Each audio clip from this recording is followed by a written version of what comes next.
Et on quitte l'Ukraine et la Russie pour revenir chez nous en France avec Georges Fenech et Charlotte Dornelas. On va s'intéresser à cette surpopulation carcérale. Des nouveaux chiffres qui arrivent. J'ai envie de dire toujours la même musique, la même rengaine avec une surpopulation carcérale. Je me souviens que Georges nous disait il y a quelques jours 5000 matelas par terre. Là, on est à 84 951 personnes incarcérées. C'est le nombre de détenus dans les prisons françaises au 1er juillet. 85 000 prisonniers pour moins de 63 000 places. Écoutez le témoignage de Pascal Lambert, agent pénitentiaire à Brest et secrétaire régional adjoint du syndicat UFAP. Il constate tous les jours ce problème de surpopulation carcérale qui met aussi en danger les surveillants de prison dans leur travail. Sur notre établissement, on a à peu près 200 détenus en plus de l'effectif et à peu près 70 matelas au sol. Donc il y a des cellules à 3 détenus. Donc insécurité permanente pour le personnel, conditions de vie pour la population pénale qui est très compliquée parce que forcément dans une cellule d'environ 9 mètres carrés, on met 3 détenus. C'est invivable, hein, faut être honnête. Et il y a de la tension qui se crée et avec un manque de personnel qui est fréquent, notamment sur Brest, on arrive à avoir un agent qui travaille sur 2 étages. Donc imaginez-vous quand un agent est obligé de faire 2 étages, ça y fait une population à gérer de 120-130 détenus. Donc en fait, on fait que de la fermeture et de l'ouverture de portes. Là, la réinsertion, on n'y pense même pas. C'est impossible. Georges Fenech, est-ce que cette surpopulation carcérale met en danger les surveillants de prison, comme on vient de l'entendre ? Oui. Moi, si vous voulez, surpopulation carcérale ne fait pas partie de mon vocabulaire. Je ne l'emploie jamais. Parce que ça n'existe pas, en réalité. Vous dites pas, dans les hôpitaux, il y a une surpopulation médicale. Vous dites, il manque des lits. N'est-ce pas ? Et en France, c'est pareil. C'est un sous-équipement immobilier pénitentiaire. Parce que quand vous entendez parler de surpopulation carcérale, pour ceux qui utilisent ce terme, pour quoi faire en réalité ? Pour abolir la prison. C'est un point de vue idéologique. Ils font croire qu'en France, on incarcère trop. Or, ça n'est pas le cas. Je vais vous donner un exemple. Nous avons l'exemple, la Grande-Bretagne, qui est comparable à la France. Hein. En Grande-Bretagne, vous avez 85 000 détenus à peu près. Pour la France, on vient de franchir le seuil terrible de 80 000. Sauf que nous, si nous avons 62 000 places de prison, les Britanniques ont 90 000 places de prison. Vous voyez, pratiquement 40 000 de plus. Vous voyez.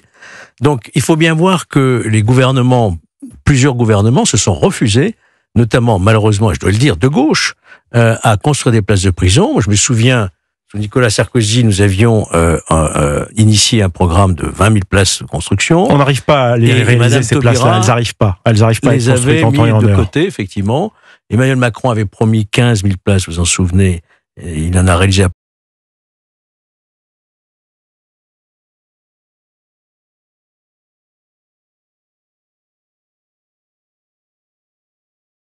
enclenché. Il y a quelques exemples à Salvador, par exemple. On a montré la capacité de construire en un an 50 000 places de prison. Donc, M. Darmanin a eu raison de lancer un plan de prison modulaire, plus légère, si vous voulez, qui se construise plus facilement, qui coûte moins cher, qui pose moins de problèmes. Mais il va falloir construire, on le regrette, hein, mais il va falloir construire des places. Alors, je vais vous poser la question à tous les deux, peut-être à Charlotte en premier. Est-ce que de délocaliser nos prisonniers, de les mettre, il y a des pays qui sont prêts à être, en étant bien payés, pouvoir recevoir nos détenus, est-ce que ce serait une solution ? Charlotte c'est une solution qui est envisagée, mais on voit à chaque fois qu'il y a un déplacement et un passage de frontières, notamment avec des prisonniers, combien c'est compliqué. Il y a une première chose pour faire passer des frontières à des prisonniers, c'est que nous avons un quart de nos prisonniers qui sont étrangers, qui sont ressortissants étrangers. Donc là, Gérald Darmanin avait annoncé l'année dernière qu'il entamait des renégociations d'accords avec les pays d'origine de ces prisonniers. Pourquoi ? Parce que notamment dans l'Union européenne, par exemple, c'est pour vous dire, et je rejoins absolument ce que vient de dire Georges, il y a derrière, il n'y a pas simplement des personnes dépassées par des constructions qui ne se font pas. Il y a eu une volonté, au plus haut sommet de l'État, de ne pas construire ces prisons, de promouvoir l'alternative à la prison et de vouloir faire sortir les gens de prison, puisque la prison serait un problème plus grand même que la délinquance ou la criminalité. Donc il n'y a pas simplement des gens dépassés. Il faut bien comprendre qu'il y a une bataille aussi culturelle, dans le fond, idéologique, sur le rapport à la prison et sa place dans la société. Je vous dis ça parce que Gérald Darmanin, au moment où il arrive à Vendôme, et c'est ce qu'il expliquait pour annoncer cette renégociation des accords, c'est qu'au sein de l'Union européenne, vous avez la possibilité de passer des accords avec les pays qui reprennent leurs ressortissants. On a par exemple beaucoup de détenus qui viennent des pays de l'Est aujourd'hui en France, et donc vous pouvez avoir des accords en disant on reprend nos détenus français qui seraient dans vos prisons et vous reprenez les autres. C'est pas les plus nombreux. Hein. Justement, il y a des pays dans lesquels c'est très avantageux. Non, mais il y a certains pays de l'Est. Je vous prends cet exemple parce que vous allez voir. Et Gérald Darmanin découvre à ce moment-là que en France, on a passé cet accord-là et on a rajouté quelque chose que personne nous oblige à faire, c'est qu'on a demandé l'accord du détenu lui-même. Alors, c'est vrai dans les pays de l'Union européenne, c'est vrai dans les autres pays. Alors, vous avez des détenus qui peuvent glorifier leur pays d'origine et leur pays réel, enfin de leur nationalité, on va dire, toute la journée, mais au moment où on leur explique qu'ils vont aller purger leur peine, que ce soit en Europe de l'Est, que ce soit au Maroc, puisqu'ils négocient également au Maroc, l'Algérie, je vous en parle même pas, là, ils veulent plus du tout aller dans leur pays. Plus du tout, parce qu'ils savent que les conditions de détention, bien qu'elles soient de plus en plus difficiles pour les détenus, ne sont pas exactement les mêmes, quand même, que dans leur pays d'origine. Donc, il y a ces négociations qui sont en cours et qu'à mon avis, il faut suivre. Et ensuite, il y a la question, en effet, de la construction de cette sous-dotation. Là, je rejoins encore absolument Georges. Il faut ne pas penser... Parce que, en effet, le problème de la surpopulation, et d'ailleurs, Gérald Darmanin, c'était avec vous, oui. A évoqué le sujet. Il dit, on m'a encore proposé la question de la régulation carcérale. Parce que qui dit surpopulation, on se dit pas, il faut trouver les moyens de garder ou de mettre en prison les gens qui méritent de l'être. On se dit, il faut réguler la population carcérale, c'est-à-dire faire sortir plutôt, et Madame Belloubet l'a encore fait extrêmement récemment. Donc on a un problème en effet de rapport à cette prison. Allez-y, vous parliez effectivement de danger pour le personnel pénitentiaire. Vous avez raison. À partir du moment où vous avez des prisons en surchauffe, vous avez... Ça cristallise des tensions et à un moment ça... Mais évidemment. Puis le personnel n'est pas suffisamment nombreux pour une telle population. Donc, je crois vraiment qu'aujourd'hui, il va falloir... Alors, parmi les pistes qui sont proposées, Georges, il y a notamment l'Assemblée nationale qui réfléchit à un système qui limiterait par la loi le nombre de personnes incarcérées via un blocage des admissions ou des sorties accélérées. C'est à l'étude, c'est ce qui se réfléchit. Est-ce que ce serait une fausse bonne idée ? C'est une fausse bonne idée, c'est de faire des quotas.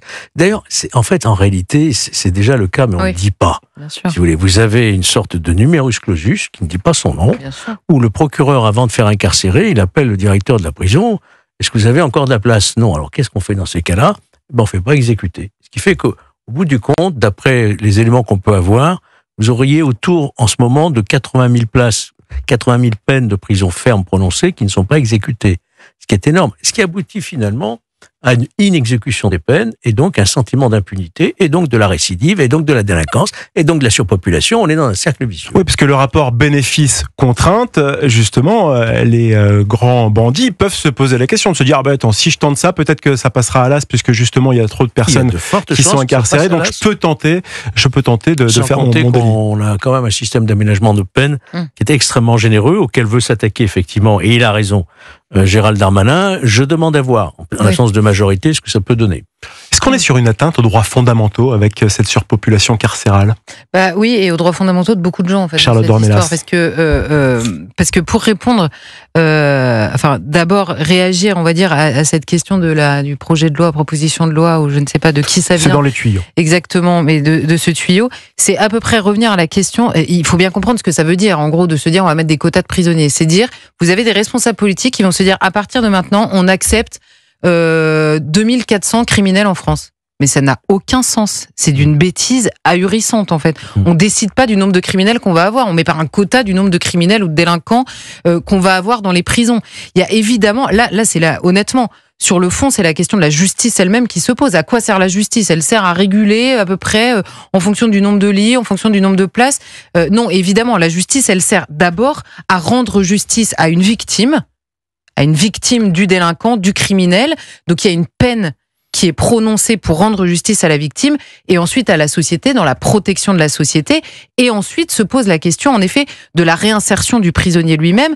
Et à toutes ces étapes-là, de la nécessité de la prison, en effet, il y a une atteinte aux droits fondamentaux. Je pense que dans votre question, les personnes qui évoquent l'atteinte aux droits fondamentaux parlent de ceux des prisonniers. En effet, 3 personnes dans 9 mètres carrés, dont un sur le matelas, c'est indigne, c'est indiscutable. Donc il y a cette question-là. Mais il y a les droits fondamentaux des victimes à qui la justice n'est pas correctement rendue. Il y a les droits fondamentaux de la société elle-même.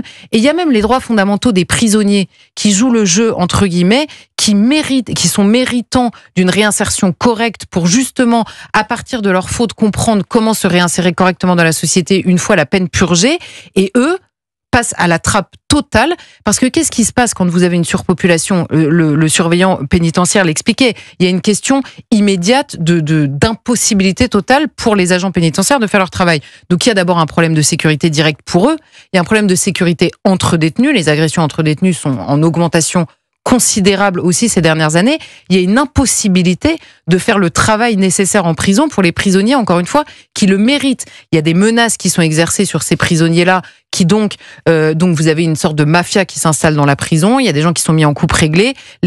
Quand on sait la poursuite de la criminalité au sein de la prison elle-même, c'est une question qu'il est absolument urgent de régler, en effet, en raison de la multiplication des atteintes aux droits fondamentaux que ça représente. Oui. Georges Fenech, est-ce que les juges sont responsables de la surpopulation Charlotte carcérale? a vraiment tout dit. Ouais, est-ce que les juges sont responsables de la surpopulation carcérale? Je pense que oui, quelque part, mais pas uniquement les juges, il y a aussi les politiques. Dans la mesure où on avait supprimé les courtes peines d'emprisonnement, finalement, on laisse filer une délinquance de plus en plus grave et qui aboutira à des condamnations de plus en plus longues, voyez-vous. Et d'ailleurs, monsieur le ministre Darmanin l'a très bien compris, puisque dans sa proposition de loi... Alors justement, vous allez nous expliquer ça juste après le journal de Adrien Spiteri, et vous pourrez développer votre propos, j'en suis certain, fort intéressant. À tout de suite sur Europe 1 Soir Week-end. 19h, 21h, Guillaume Lariche. 85 000 prisonniers pour moins de 63 000 places en France, juste avant les infos. Et je demandais à Georges si les juges sont-ils responsables de la surpopulation carcérale. Georges Fenech, ancien magistrat, et sa réponse, autant que ça puisse peut-être étonner certains, c'est oui. Oui, les juges sont responsables, mais les politiques sont aussi responsables. D'ailleurs, la proposition de loi, le projet de loi de M. Darmanin, c'est quoi? C'est en fait non pas une révolution, mais une réparation. Il recoue ce qui a été décousu par Mme Belloubet. C'est-à-dire, Mme Belloubet a supprimé les courtes peines. Jusqu'à 1 mois, on ne peut plus les prononcer, et jusqu'à 6 mois, si le tribunal a la mauvaise idée de prononcer une peine de prison, il faut la transformer sur le siège tout de suite, en autre chose. C'est-à-dire, je vous condamne à 6 mois de prison, mais vous ne les ferez pas, vous ferez, je ne sais pas, du travail d'intérêt général, ou peut-être des stages, voyez-vous. Donc ça, c'est Mme Belloubet. Donc que fait M. Darmanin de manière intelligente et de bon sens? Il revient à la sanction. Il revient à la sanction.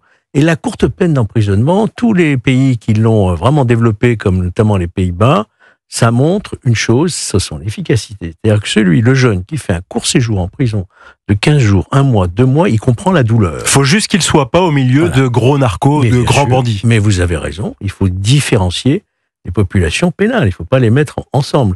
Sauf qu'aujourd'hui, si vous voulez, voilà. Donc maintenant, on va rétablir, attendons de voir, parce qu'encore une fois, en l'absence de majorité à l'Assemblée nationale, j'attends de voir ce que ça va donner avec la montée au bouclier, la levée de bouclier du syndicat magistrature qui a déjà fait savoir qu'il est contre, de l'USM qui dit c'est pas la priorité, vous allez avoir le Conseil d'État, vous allez avoir le Conseil, etc., etc.